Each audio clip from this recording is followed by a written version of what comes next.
Welcome to the Experts in Sport podcast, brought to you by the School of Sport, Exercise and Health Sciences at Loughborough University. Today I'm with Ed Smith. Ed is a former National Selector for England cricket. He's an author, academic and journalist, and as a professional cricketer, he played for Kent, England, and was club captain of Middlesex when they won their first major title for 15 years. Ed is co-founder of the Institute for Sports Humanities, who in partnership with Loughborough University London delivered the MA in Leadership in Sport. Today we're going to talk about leadership in sport, the impact of AI on decision making and leadership in general. So, hi Ed, thanks for joining me on the Experts in Sport podcast. Hi Martin, great to be back on, and my only apology at the beginning is for my hay fevery voice, as it's been the worst summer ever for hay fever, so if I'm a bit nasal and unclear, that's my excuse. No, sorry to hear about that, especially when it's cricket season and you're going to be around the grass.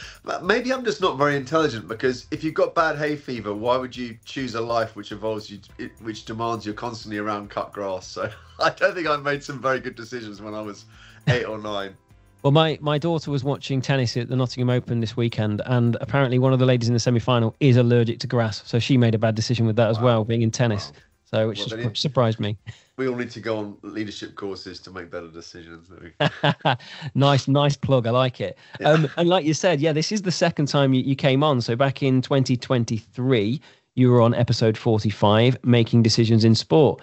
Great conversation. I remember reading your book whilst on holiday before that. Loved the book. So listeners, if you want to go and have a listen to episode 45 or, grab Ed's book, it was really, really interesting read on decision making in sport. And today we're probably going to move on from that a little bit. We'll move forward with talking about AI and leadership. But we'll also catch up a little bit on what you've been doing over the past couple of years. So do you want to get straight into that? What have you been doing over the last couple of years? So give us some info on the Leadership in Sport Masters. Sure. Why don't we talk a little bit about the Loughborough partnership? So obviously Loughborough has an incredible, background in sport for all sorts of reasons. The site, the tradition, the connectivity with governing bodies. So when I was, going back over 20 years now, when I was a player, England cricket put its national academy in Loughborough University, where it still is today. So I still have slightly jittery memories of being in torture chamber kind of environments where I was being pushed to my limit physically. So whenever I drive onto campus, I get a little bit like, oh my God, what's going to happen? Someone's going to tell me to do a mile on a Versa climber or something really painful. So obviously, Loughborough has that incredible heritage in sport. And then the institute I founded 5 or 6 years ago, the Institute of Sports Humanities, we're really interested in the kind of less sports sciencey bits, the decision making, the arts of the leadership, the understanding where sport fits into wider culture as well. And one of the things I felt when I was head of selection for England cricket was that usually a decision in sport is actually a multidisciplinary decision. So if you're going to pick one player over another player, you're probably drawing on information from data, you're probably drawing on intuitive insights from coaches and captains, you probably listen to your scouts, you're probably thinking about the future as well as the present needs of the team. So you're drawing it all together. And I guess that took me back to my background in the humanities rather than the sciences. When you think about your work, whether it's in a business or in a group of individuals, if you like, within the same organization, I'm always interested in how you can complement each other. And ultimately, as the cliche has it, where the sum is greater than the parts. And I think with Loughborough University, I sort of sense that the work we were doing in our institute alongside and complementing Loughborough's DNA and USPs would be a really powerful partnership, and so it's proved. So we are now coming into this autumn the third cohort of the Leadership in Sport in partnership with Loughborough. We've had some amazing people study on the course, and of course that's part of it as well, because when you get people from different sports and different roles in elite sport swapping notes and exchanging ideas and discussing, then that, in some ways one of the things you're doing at master's level is you're facilitating that conversation as well as doing sort of more formal education too. We've had some top players, Heather Knight, who was captain of England cricket for a long time, is an alum of the course, and people from across different sports as well, from the FA, from cricket, from running, and rugby, and all sorts of different sport, as well as leading agencies in sport, governing bodies, and then the athlete side as well. So one of the things I've always felt is that rather than taking, if you like, high performance and the business of sport separately. In actual fact, effective sports organizations manage to combine and align those two voices. So the commercial imperatives and the needs of high performance aren't constantly in silos, not talking to each other. They're actually reconciled and working together. And that was one of the things we were very keen on doing with the MA. So when people say, is it for high performance people, directors of sport, MDs, captains, coaches, or is it about the commercial and the business of sport? My answer is always it's both. And I think that the leaders in sport of the future are going to need to be literate in both domains. And obviously they benefit from that conversation. It's really important because you've been around sport, and I've been around quite a few clubs, and often the performance side is a totally separate entity, and often not even on the same site as the marketing, the sales, the kind of leadership side. And actually, historically, maybe didn't have as many conversations, and actually sometimes had conflict. So, for example, the marketing saying, "Oh, star player, we want you for this photo shoot," and the coach saying, "No, he needs to do that." Those kind of things. I'm sure we've both been around. So, merging them both together and allowing people to have this a truly interdisciplinary understanding of each other, I think it's brilliant to hear that's happening. Yeah, and if you think about, if we just give you an example of where that breaks down, whether it's a scheduling issue, or whether it's a pre-season tour, or whether it's the demands of a sponsor, a really effective leader in a sporting director role would be able to bridge and reconcile the two different worldviews. One person or one group of people who are thinking all about rest, recovery, optimal practice schedules and all the rest. The other person's thinking about balancing the books, keeping the sponsor on board, making sure that the whole thing doesn't go bust.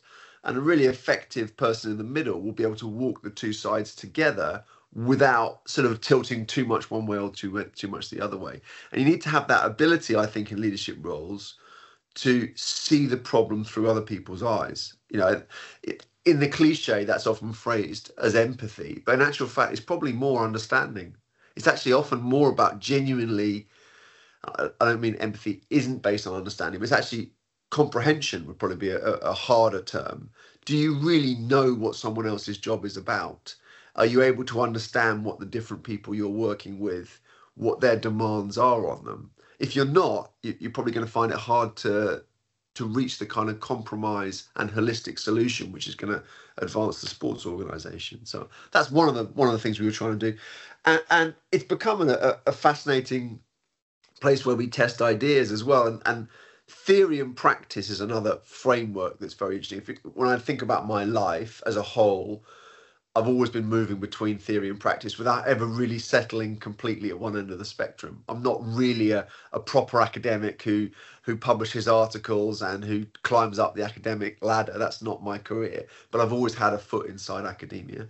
And equally, even though I've had roles with a lot of jeopardy in elite sport, I've never been a full-on coach or sports administrator. I've always had spells back in academia or writing about my experiences.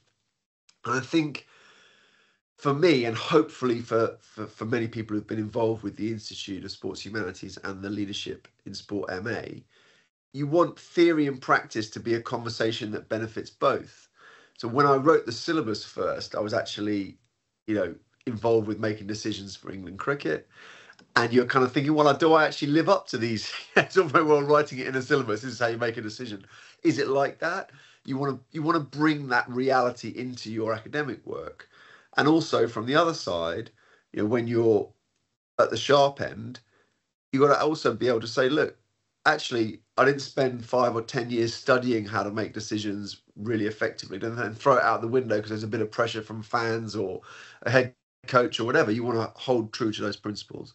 And I remember an example when we were, one of the people who works with us on the academic side at the Institute, Professor Tony Collins, is a great scholar of globalization in sport.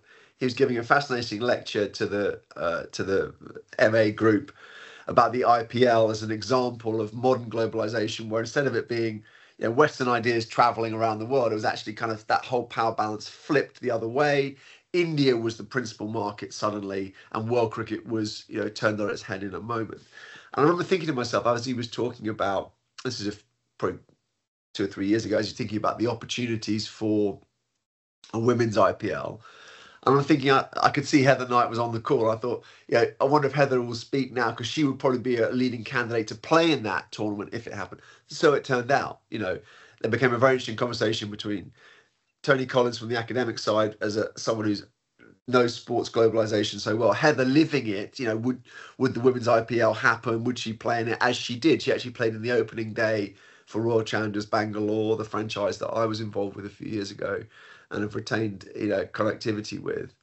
And, on the day that she made her debut in the IPL, her a distillation of her dissertation about franchise cricket and women's cricket was published in the Sunday Times based on her work on the Leadership in Sport Masters program. And that really was the kind of almost the perfect example of how our work functions best, where you've got a protagonist studying frameworks and understanding academic context, which will deepen her understanding of the day-to-day in her life. So that was a nice moment to pick up the paper when she was playing for RCB. You've summarised lots of what Loughborough does really well there.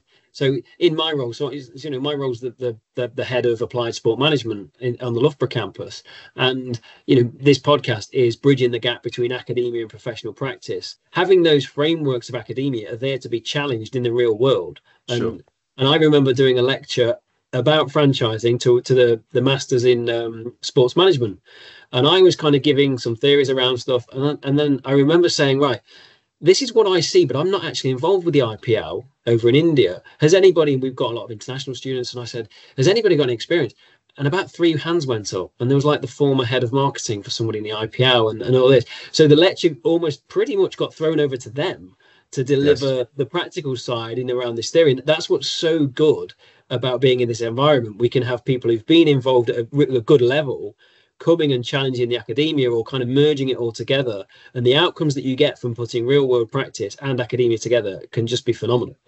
Absolutely. And I think we're talking here about a university setting, but if you just think about, more generally in life, how often is it the case that the expertise is already in the room, just no one's really given them the opportunity to speak? And one of the key challenges in leadership is to understand who's got that in their locker inside your team.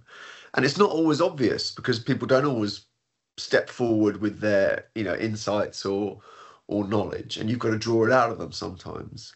And that's very much the case when you're a captain, or whether you're heading up things off the field, or whether you're an academic as well, particularly at masters level. I think it's creating that environment where they're willing to put themselves forward. That's right. If we go back, interestingly, if you think about definitive eras in sport that are often labelled as though they were very top down, think about total football, or even maybe today with Bazball and the adventurous approach of the England Test team. In reality, a lot of the impetus would have come from people on the field, and to some degree, coaches provide a framing or a headline for things that are bubbling up, and that's part of their talent as coaches. Usually innovation tends to happen by players, and coaches tend to give it names. And it's funny when I work as a volunteer coach now with my kids at the local cricket club, sometimes I will not start practice because they're already doing really interesting things. And there's a danger as a coach that you can't look at your watch and you say, now we're going to do the structured practice, and I've got my plan for how practice is going to be. But what have you interrupted? Were they actually developing skills, and were they trying new stuff, and were they having fun? And are you actually sometimes getting in the way with your pre-identified, plan for what 90 minutes of cricket should look like? So I think it's always a question of being open to what's bubbling up, as well as providing some order and structure as you kind of look down on it a little bit. I mean, then we could probably go off on a tangent there talking about practice and coaching and kids. And I definitely think they don't get enough unstructured practice, but that's probably another topic. So we'll park that one there. Or you want go on? One thing on that, Greg Chappell, the great Australian batsman, wrote a book called The Making of Champions. And he sort of, that was a slightly arbitrary list of the 50 best or whatever players of all time in cricket. And the vast majority had grown up in what he called an intuitive learning environment. So yeah, I think the trend has gone against that more and more, where people think they can make their children into whatever they want by incredibly narrow and prescriptive practice habits.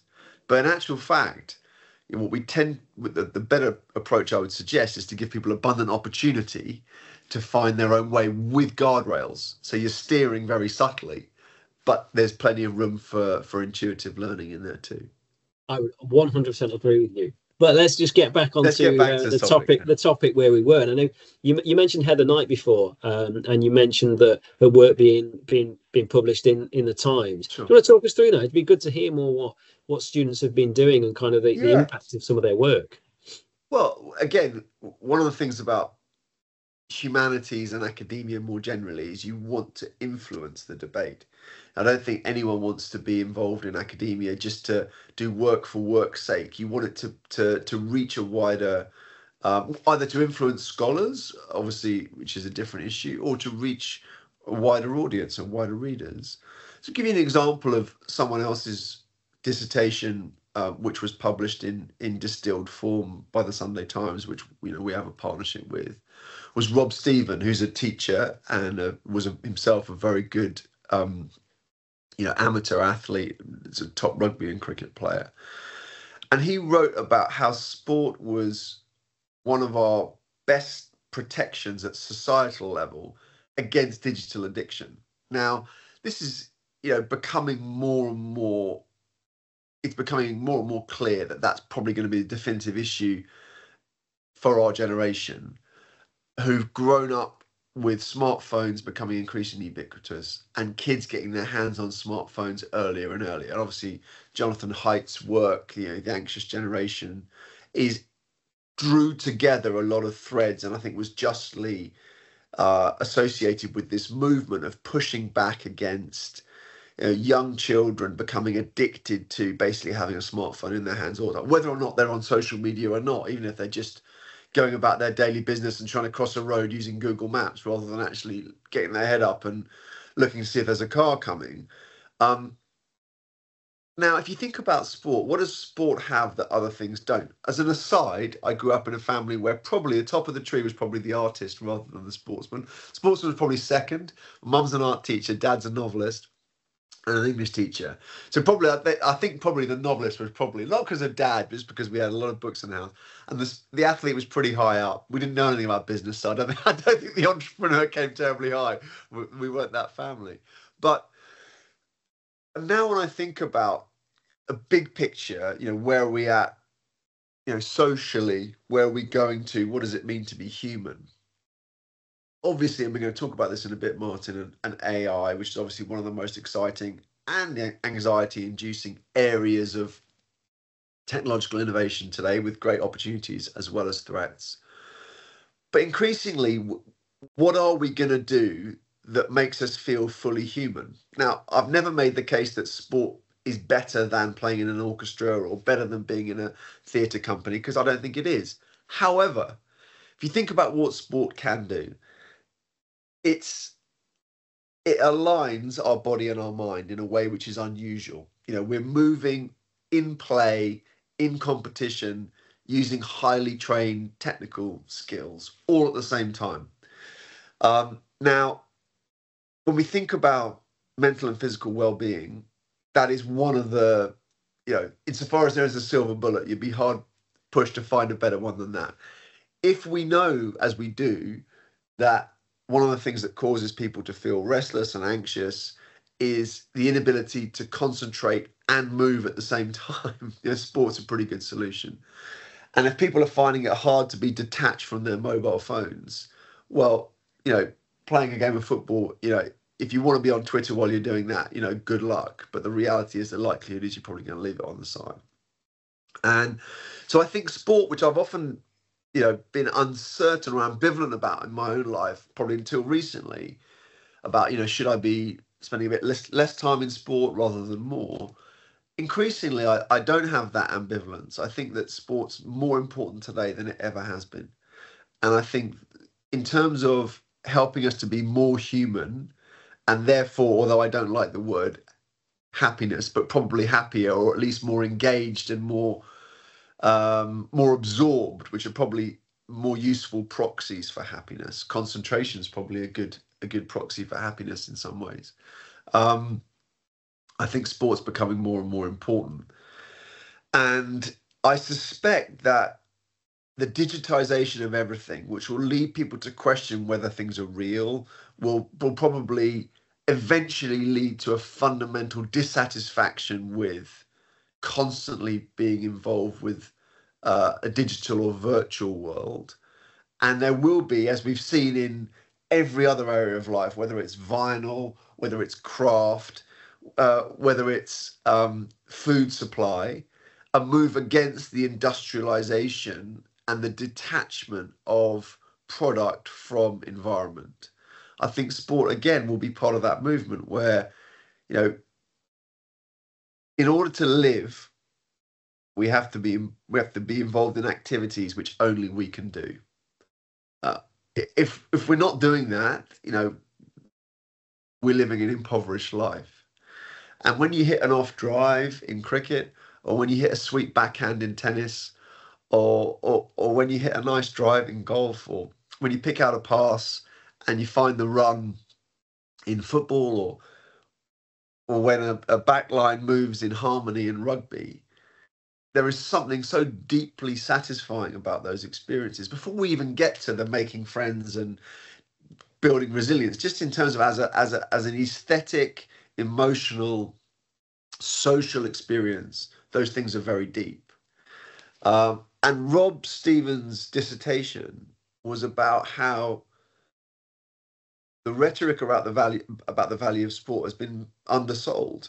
The reason to play sport is not because it slightly reduces your chances of getting a heart attack when you're 75, or frankly, when your 15-year-old kid isn't worried about what happens when they're 75.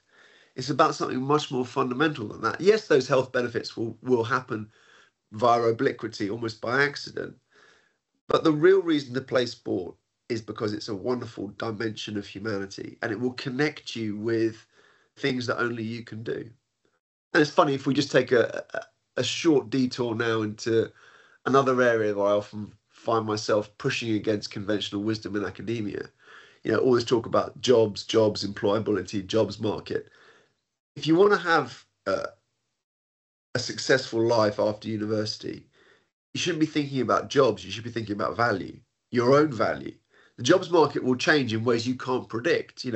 My grandfathers both had one job in their life. If you take the Second World War out of it, they had one job. They were both teachers. That's it. Teachers and head teachers. That's one career. 22 to 62. I don't know what I'm up to now, but it's probably more like 8 or 10 in my own life. My children's probably going to be 20 or 30. So, trying to think that you can get the job that's going to solve your problems for life, it's not going to be that way. You're going to have capabilities, and you're going to have in particular areas of expertise, and above all, adaptability and anti-fragility to change with the times, because we know technology is going to change very fast. We're in that period of rapid technological revolution, and the only way to protect against it is through your own personality and your desire to have enhanced value in a changing world. And ironically, I think the experience as well as the skills we acquire through sport is one of the ways we can actually hone and improve and deepen our human experience, and give ourselves the best chance of having a fulfilled life. Comes back to those real world interactions that you touched upon there. We could both have the same experience, but we can experience it differently, and it's that individuality. Instead of being behind a screen, being around real people, that I think makes a huge difference.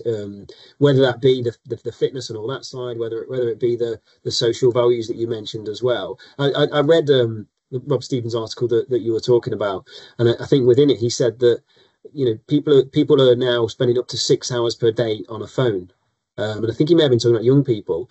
At the same time, many of them are dropping out of sport, as has happened, many times throughout the years at different time phases. So they're less physically active, they're more involved on their phone. It's impacting sleep and loneliness and loads of other things.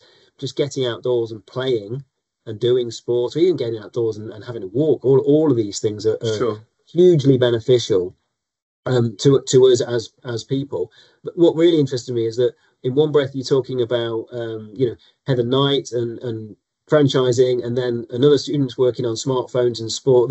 The diversity that there is within leadership in sport is huge. And that's what excites me a lot with students. They've got so many different ideas and they work on so many different things, and it really enthuses me to go, oh, I'd not thought about that, or this is another really interesting thing, and for you guys around leadership. But I do know that you obviously continue to lead in your field, and I think you've got a new opportunity coming up. Do you want to talk us through your next role?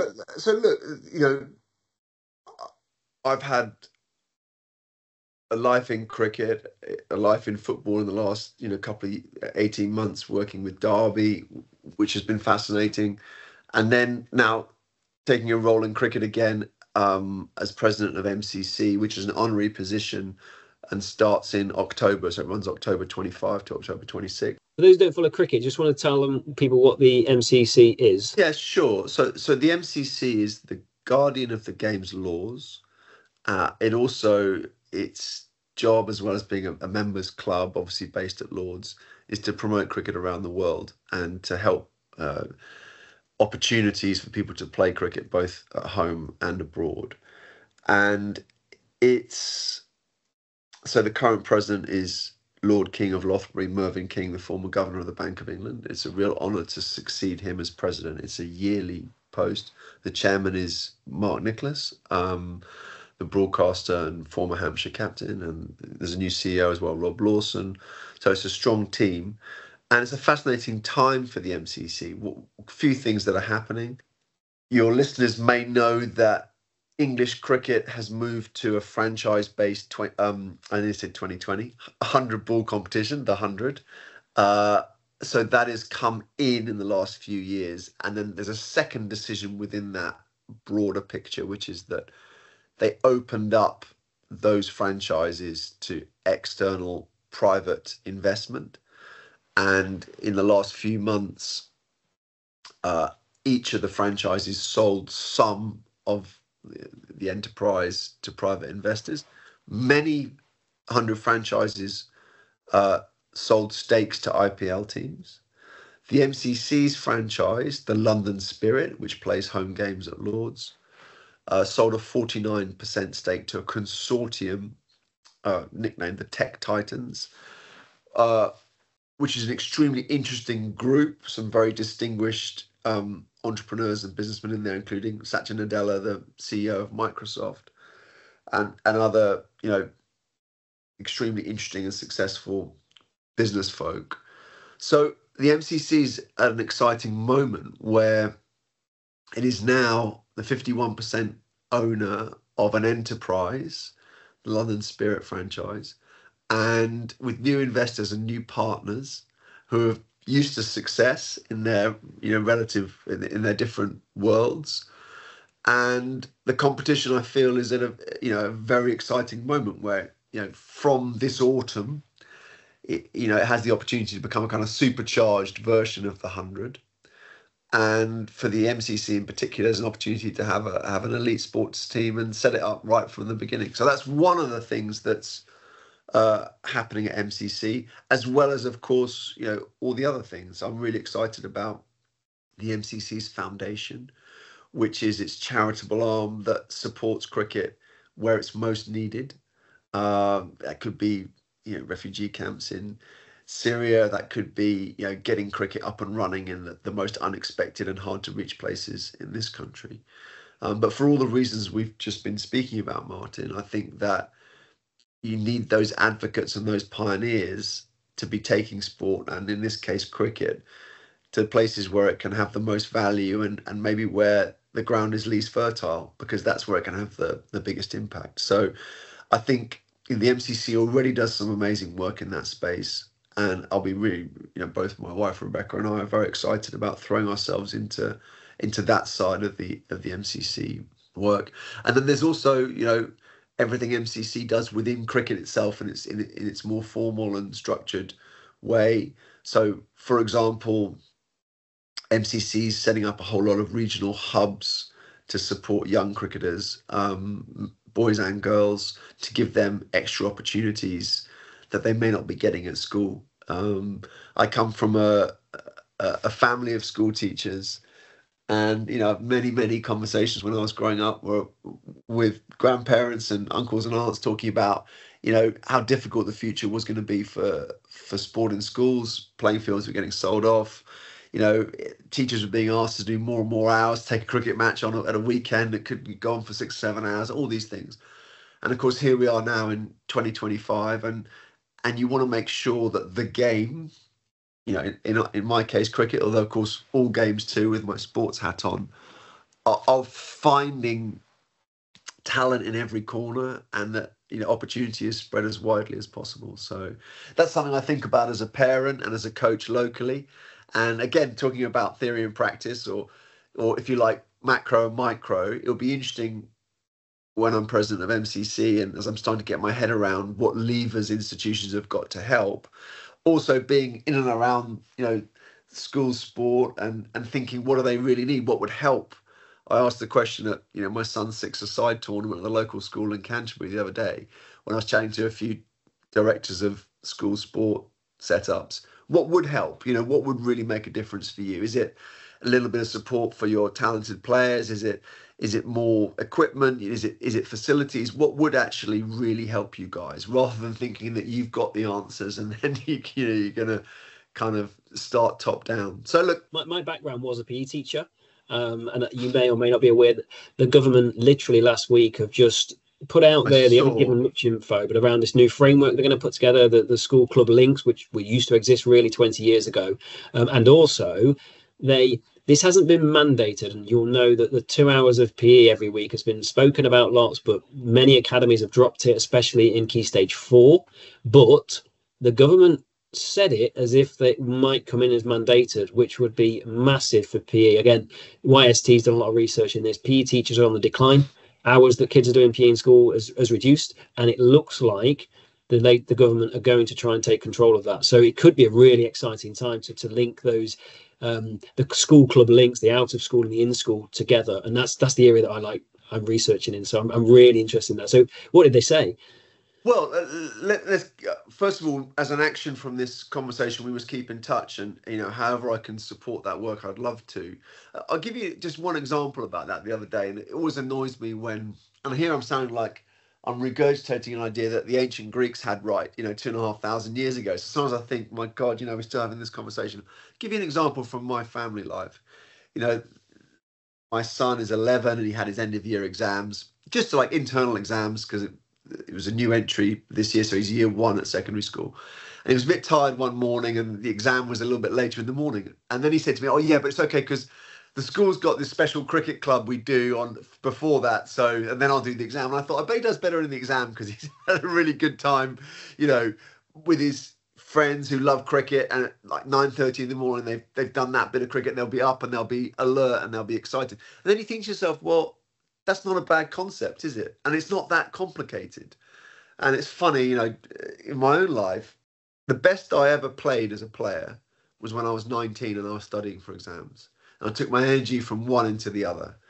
And yet still we find ourselves with this conversation of like having to make the case. So in other words, you could look at it either way. The exams helped my cricket, but my cricket helped the exams, right? And everyone was giving stuff up, and I didn't do that when I was at university. And here we are still saying that 2 hours needs fighting for. 2 hours isn't enough. Yeah, great. We'll take the 2 hours. Let's not. And it always, I'm always surprised when heads are given the opportunity to set their own structures, which are broadly speaking, I agree with. And the first thing that goes is the extracurricular stuff, because we know increasingly it's going to be the extracurricular stuff, which is the wrong phrase in itself, extracurricular. However, let's use it as a proxy for now. Increasingly, that's going to be where the value is, and helping people with their identity, with their self-expression, to live more fully in the moment, to concentrate, to move. Tell me something more important than that. And actually, if I was to say one, reaction I have just moving around in modern life, you'd say we are entrenching people's ability not to move and not to do things with their body and mind in a synchronized way. And that's probably one of the things that's making us less happy rather than more happy.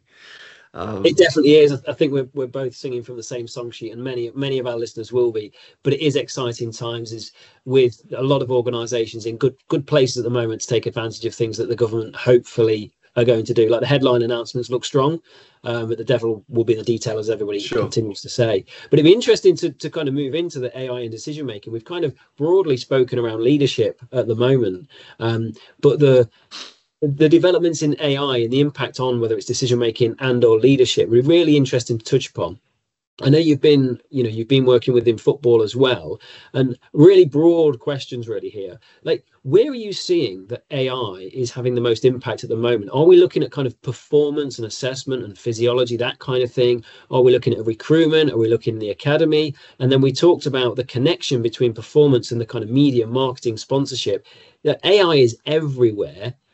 What is happening on the ground at the moment with it, and how's it influencing things? Just to start with. Sure.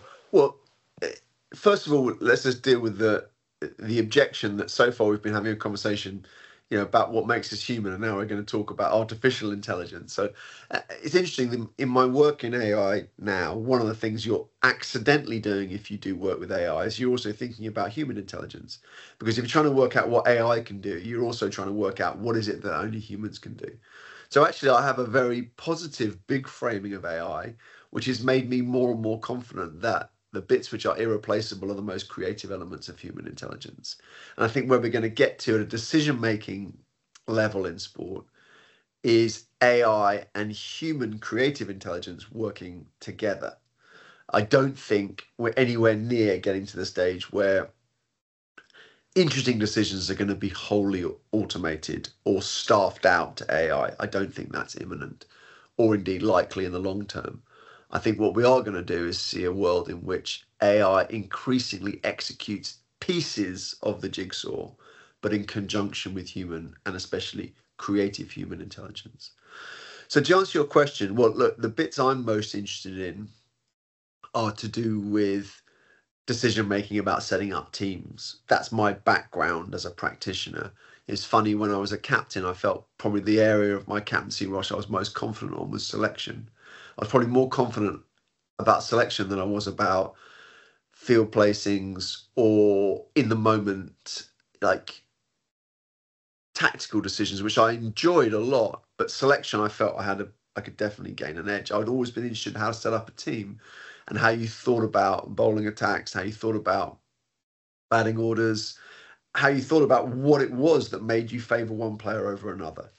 And that probably cut across other sports I was interested in. I'd always been interested in selection in rugby union and football as well.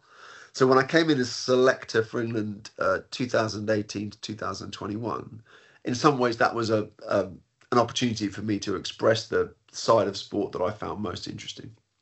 Now, obviously, there's been a huge revolution in data, which we might call traditional data analytics, as shorthand to distinguish it from AI, which we'll come to in a second.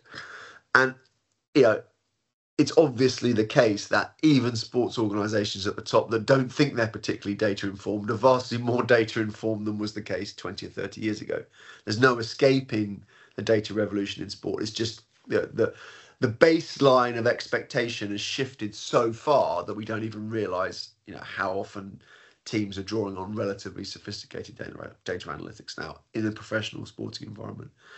And then where does that leave AI? Well, first of all, let's take a paradox, which is, every time we were told everyone's going to have to code, coding's the future. We've got the only type of thing we should be teaching is coding. Well, that's been completely blown out of the water, because in actual fact, we've obviously got AI to code now. And what you need is a human being to ask creative questions. So where it gets to, I think, and where it is getting to in sport, is that you need sophisticated AI tools, but then you need to direct them and to catch errors and glitches and those hallucinations that everyone talks about, but also to see how you can actually implement AI within your more intuitive human understanding of the challenge facing the team. So I don't think that we're just going to be able to sort of exit the scene. We neither should want nor can we exit and say, now it's all down to AI. They're going to set up the team, they're going to select the team, they're going to recruit the team, and we're going to, smoke a cigar in the stands. That's not going to be how it is. But equally, I would say to sports organizations that want to set themselves up to win in the future, you would be crazy not to be investing very heavily in AI, because they're solving things that used to seem impossible to solve, and that wall is continuing to be pushed outwards, and more things are going to be inside that capability, and ultimately that saves time. The real thing automation always does is to create time. And what you want in a successful sports organization is your most intelligent and creative thinkers to have time to be intelligent and creative, and not to be, drawing up boring PDFs and manually inputting data from spreadsheets or however it is that you're capturing data at the moment. The more that can be automated, the better. And the fun stuff, if you like, the sexy stuff, yes, that's what's going to draw people in. And some of those projects will land and be effective sooner than others. Sometimes there'll be some sunk investment that doesn't actually turn into a usable tool. But ultimately, the opportunity with AI is to automate what can be automated in order that you free up bandwidth for your most imaginative leaders to use the skills that make them unique. So the joke in AI circles is AI is not going to take your job, but a human with AI will. And I think that's, broadly speaking, correct. If you take away, I think there's two things probably to guard against. First of all, there's the threat sense. Oh no, we're doomed. AI is going to take over. I don't think that's true. And then secondly, there's the sort of overselling as well. It's sort of like that. Then there's the flashy side, which is, look what it can do, this, and this. The reality is, at a functional level, it's still relatively early days. We're still going to need human beings to filter, and also more fundamentally to co-create. So that's where I think it is. Taking it back 20, 30 years ago, AI existed then, and you'll probably know this better than I, around, do you remember Big Blue and playing against Kasparovich in chess? Kasparov, yes. Yeah, sorry. Yeah. Kasparovich was the Australian opening bowler. I think he got me out a couple of times, cricket, actually. Yeah. So in terms of, I think, and I'll get this slightly wrong, but I think originally I think they played a game of 6, and I think there was a draw early on. There was some wins each side of the coin. It was fairly even, and I think eventually the computer won. And I think this was over a number of different times. But one of the things that came out of that then was that actually a human with the machine was better, and they worked with machines and had somebody. A human was more kind of strategic, and then the tactics were happening from an AI perspective, and it's kind of built together. That's correct. So what happened was, Kasparov basically sort of withdraws a little bit and sort of thinks, what's going on here? What does this mean for me? What does this mean for humanity? I've lost a Big Blue, blah blah. And then of course Go also lost to artificial intelligence machine, the champion of Go as the champion of chess had in Kasparov. And then he invents this game, sometimes called advanced chess or sometimes called cyborg chess. It's the same concept where a human being directs, or a team of human beings sometimes directs computers. And basically, even though a computer alone is better than a single human being, the most effective entity is a combination of human beings and machines.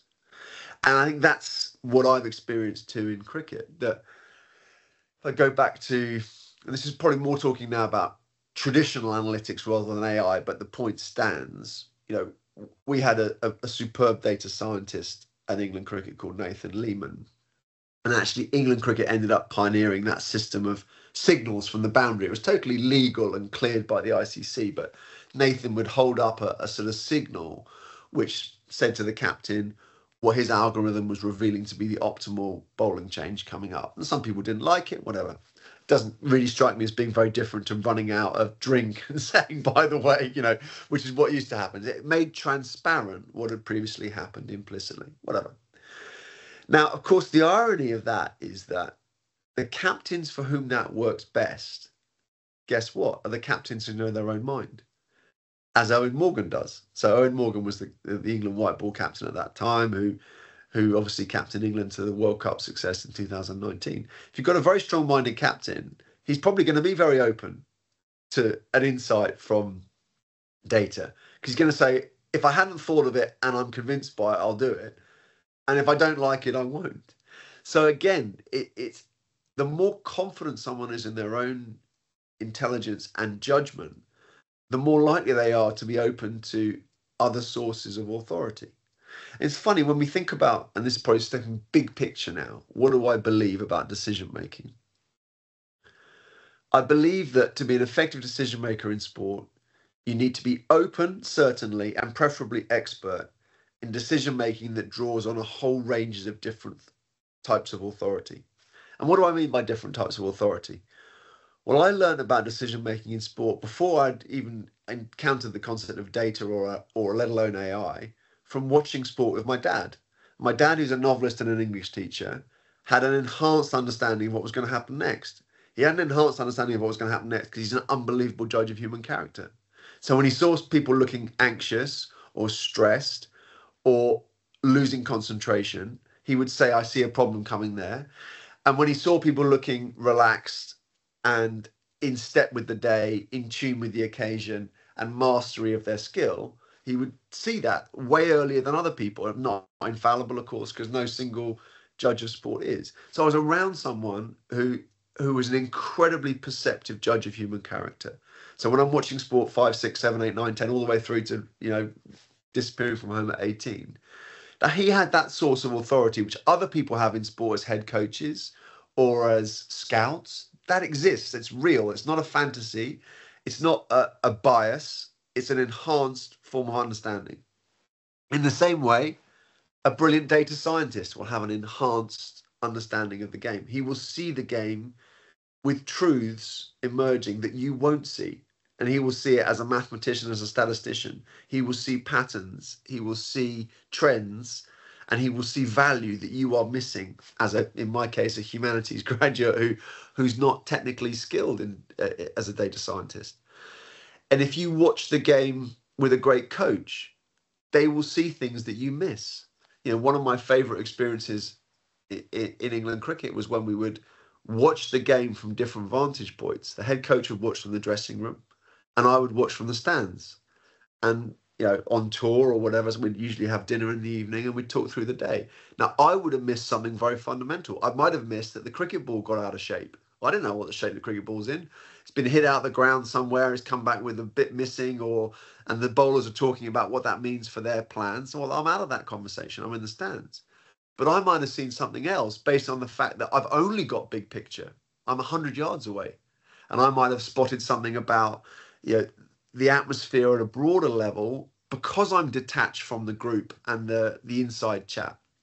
You put it all together, hopefully everyone brings a little bit. So I think when you're thinking about how do you set up a sports organization, I think you want to be open to the idea that there are many forms of authority, of which data analytics and now AI is one. There are many others too. And what tends to happen when sports organizations go wrong is they over-index, over-invest, or become swamped by one worldview. One person has the keys to everything, and they're the only person that matters, and their way of looking at the world completely dominates everyone else's. It's funny, when I was selector, I used to reread occasionally this book called The Art of Conducting by Christopher Seaman, who was a brilliant conductor, and he wrote a great book about it. And he said one of his favorite stories in conducting was I was a very arrogant conductor and his orchestra played a trick on him. That as he began the concert and did a big flamboyant down note, the orchestra had agreed they weren't going to play. And the first violinist said audibly, not so good on his own, is he? Every selector should think of that story because, you can have all the great tools you like, but when they're on the field, if people don't want to play well, they can make you look very stupid very quickly. And ultimately, you're only as good as the players. And you can give a lot of thought to how you line them up, but they are ultimately the ones that matter. So I think, you know, that's just was my way of saying, don't get your little discipline out of proportion. You know, because there's also coaching, there's also captaincy, there's all the rest of it. There's a science and medicine team that's going to keep them on the park.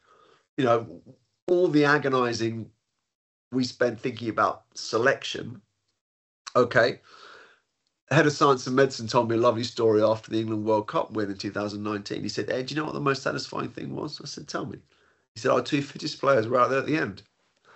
So, yeah, when the game's on the line, two incredibly, you know, Ben Stokes and Josh Butler, in the case of the Super Over, they did the banning, and then, you know, the whole fields, if you like, in the field for Jofra's Super Over. But yeah, that would, if you're in a science and medicine area, thinking you won the World Cup, you know, for a whole range of so many reasons you couldn't probably list them all, but one of them being that you enabled the players to be at their best when it mattered most. If you're a science and medicine person, that's going to make you deeply satisfied. So I think decision making, and this goes back to the course, the MA Leadership in Sport, and the work we do at the Institute. You know, a lot of the work we do is not going to be exactly in the sweet spot of the professionals who take the course, but understanding it will give them a deeper and richer understanding of the texture of decision making in sport more widely, and not just think that their corner is the only corner that matters. I think it's a good place for people to have that understanding, and just conscious of time, so just wanted to kind of finish off, and you brought it back to leadership around the decision making, and I'm just wondering, you know, the majority of my time in sport has been spent around football, and traditionally, you know, in many clubs, historically they've always thought they know best. I think that's moved on. I do think, you know, many sports clubs are now looking to the future and understanding they've got to do more. And, you know, traditions have changed. But where do you think we are in sport, or any sport in particular, with regards to the acceptance of AI? Are we still in that early adopter phase?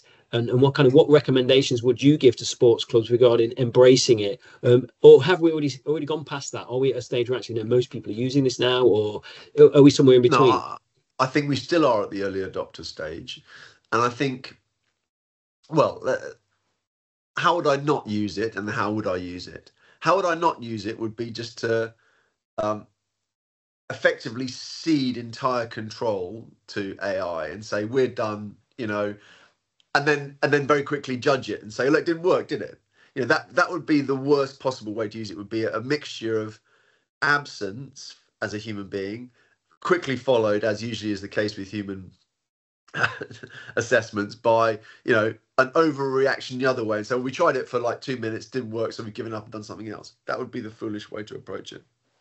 I think the sensible way to approach it would be to invest, definitely get used to and get familiar with how AI tools can help you.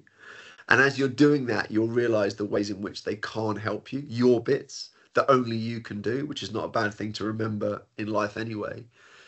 And that familiarity and that practical experience will give you an advantage in this phase of very rapid innovation and, you know, technological change. So I would say you want to be using AI, but remembering that it's still early days. You'll still have to exercise your own judgments. You still have to use your own human filters, but you're not wasting any time. 2 reasons. First of all, you're living in the future, which is a good place to be. And secondly, at the very least, but almost certainly you'll be doing more than this, at the very least, you'll be gaining a deeper understanding of what it is that you've got that AI doesn't. So there's 2 reasons. And I think very little time is wasted in the same way I would say, actually, that go back to traditional data analytics, where there's, if you like, a fixed amount of data and then you're analyzing it in a traditional sense. The deepest value in traditional data analytics is probably understanding how the game's changing. So people think it's like there's a particular decision. I used to get this question asked me all the time when I was head of selection. What did the data say about X v Y as 2 players? And I'd say, you know what? We made the decision about X v Y. Data was one of the things we used, along with lots of other sources of information. So an X v Y type decision, that's not that interesting. What is interesting is the big sweep. And you see, you know, significant trends in the game, which will inform how you need to upgrade your understanding of the sport. That's typically where we're not very good. And that's where a really good data scientist will challenge you. So actually, Ed, you know what? You need to think about how the game's moved on from when you were playing, or even when you were last involved, which might be now 2 or 3 years in terms of the sharp end for me in cricket. Things have changed. I'll give you one example. And this is one for cricket fans probably, but well, use your own example from another sport too. When I started with selection and in cricket, Joss Butler was batting in the middle order as a 2020 player. And he probably hits the ball further than anyone. He's also probably one of the, if not the best, 1, 2 or 3 top order T20 batsmen in the world. One of the very best. But England at that point were batting in the middle where we had exposure to a very small number of balls. So you probably got the one of, if not the best player in the world, getting 8 or 9 or 10 or 11 balls per game. So you're asking quite a lot of that person to like hit all of them for 6. In actual fact, it was probably a slight misunderstanding of what type of player he is. Because he hits the ball so far and so hard and so often, you think, oh, you know, he's like the middle order type. He was actually almost, and probably is, the modern evolution of what we used to call the anchor player, the guy that doesn't fail very often. But in the old days, that guy used to bat very slowly. Now they're just so good, they catch up. So they probably have 10 off 8 or 9 balls, which is, you know, not super sluggish, but not incredibly fast. And then they accelerate. So in actual fact, and I'd say England cricket fans probably didn't understand that clearly. They probably were thinking, you know, this guy should be in the middle where the big hitters have always played. But in actual fact, it was he was the evolution of the player who doesn't fail very often and is capable of controlling a whole batting innings. In the same way that in football, you know, I was thinking of like when I was a kid, you know, Jan Molby type player who sprayed passes around, fantastic technician, not that mobile. That's become like a Rodri who, you know, is an incredible athlete and passer.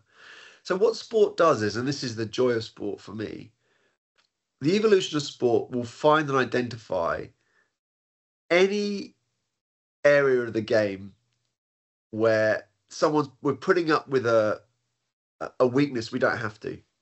In the case of cricket, it was like, well, the guy who gets in all the time and plays for most of the innings, does he have to bat slowly? Why can't he bat fast? You know, why can't we develop that player?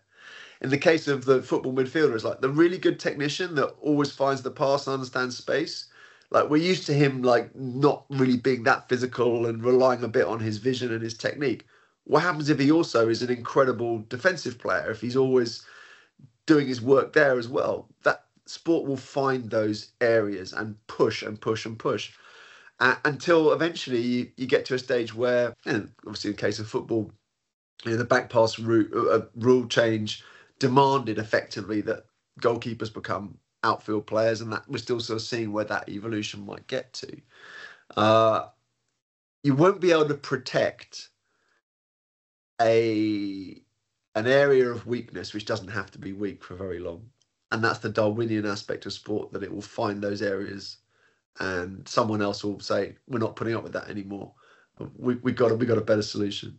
It's fascinating to talk to you and hear your thoughts, and you can hear the combination of like data and AI and the humanistic element of it, you know, developing or manifesting itself in your mind to kind of pass it on to us all, to kind of gain a deeper understanding of how sports evolved and how AI and leadership can be a real form and force for good in terms of what it is. But I think part of the things I was picking up as well were that you were saying that you've got to understand what data is. You've got to have a really good data scientist. And actually, it's not the data telling you what to do. It's the data telling what to do, you challenging the data and going back and forth to make 100%. Really good decisions. And that's the key. So it starts with, and this goes back to a little bit I remember the very first press conference I did and someone said to me, did the data choose this player? I said, hang on a minute. The selection panel chooses the players. I'm not going to hide behind any data. We're going to use data. And, you know, and exactly as you say, Martin, that it's that dialogue, that to and fro, where it's creative tension all the time. You know, my colleagues will be bored of hearing me talk about creative tension. It's a constant dialogue. You know, working in football, we're very fortunate to have a brilliant data scientist we work with there. and also Nathan with England Cricket, who taught me so much. But it's back and forth. It's not me like taking things from him and saying that's the gospel truth, and certainly not the other way around where I'm telling them. It's a different way of looking at the world, in which hopefully you end up with a more rounded view. And there's as an economist once said, a good deal is a deal where everyone leaves the table tolerably unhappy. And in a world of creative tension, no one gets it all their own way, but everyone knows that things were better than they otherwise would have been. And that's, I suppose, where you want to get to as a leader, where the output is better than any one single person would have managed on their own, but no one's getting it all their own way. Definitely. And Ed, it's been fascinating talking to you. I could talk to you for all day, but I know you've got lots of things you need to be getting on with. So really appreciate you coming on and talking to us. It's been a fascinating listening around the evolutions of AI, but also the MA in leadership and the interaction there and how this all kind of fits together.